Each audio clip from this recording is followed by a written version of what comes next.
Investitorët reaguan ndaj sulmeve amerikane drejt Iranit gjatë fundjavës, ndërsa Teherani dhe Izraeli vazhduan të shkëmbejnë raketa të hënën në mëngjes. Çmimi i naftës së papërpunuar Brent u rrit rreth 1.53% në $78.19 për fuqi, ndërsa nafta e Teksasit u rrit 1.48% duke arritur në $74.93 për fuqi. Të dielën forcat amerikane sulmuan 3 centralë bërthamore dhe ushtarake iraniane, duke deklaruar se Teherani nuk duhet I lejohet të zotrojë armë bërthamore. Konflikti që u nxit pas një sulmi izraelit kundër Iranit më 13 qershor ka arritur çmimet e naftës për shkak të statusit të Teheranit si një prodhues I madh në këtë sektor. Kombi ndodhet gjithashtu në ngushticën e Hormuzit, përmes së cilës kalon pjesa më e madhe e naftës së papërpunuar në botë. Investitorët janë të shqetësuar se Teherani mund të vendosë të bombardojë infrastrukturën e naftës në vendet fqinje ose të bllokojë një cistern që të udhëtojnë nëpër ngushticë. Kompania e transportit detar Maersk ka të dielën se do të vazhdonte të operonte përmes ngushticës, duke shtuar: "Ne do të monitorojmë vazhdimisht rrezikun e sigurisë për anijet tona specifike në rajon dhe jemi gati të ndërmarrim veprime operative sipas nevojës." Sipas të dhënave të gjurmimit të anijeve të përpjekluara nga Bloomberg, 2 anije transportuese u kthyen mbrapsht kur po kalonin në ngushticën e Hormuzit të dielën.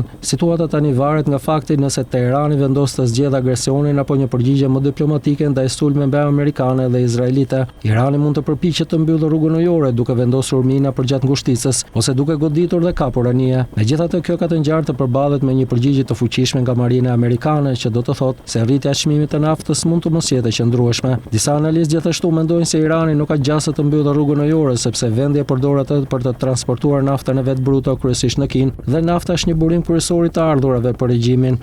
Nëse Teherani do ta mbyllte me sukses ngushticën, kjo do të shkaktonte një rritje më të gjerë të çmimeve për mallrat e transportuara dhe do të ndërlikonte procesin deflacionar në Shtetet e Bashkuara të Amerikës, duke I mbajtur potencialisht normat e interesit më të larta për një kohë më të gjatë. Të hënën në mëngjes, Trump përmendi gjithashtu mundësinë e ndryshimit të regjimit në Iran, nëse regjimi aktual iranian nuk është në gjendje ta bëjë Iranin përsëri të madh, se të mos ketë ndryshim regjimi, deklaroi presidenti amerikan në Truth Social.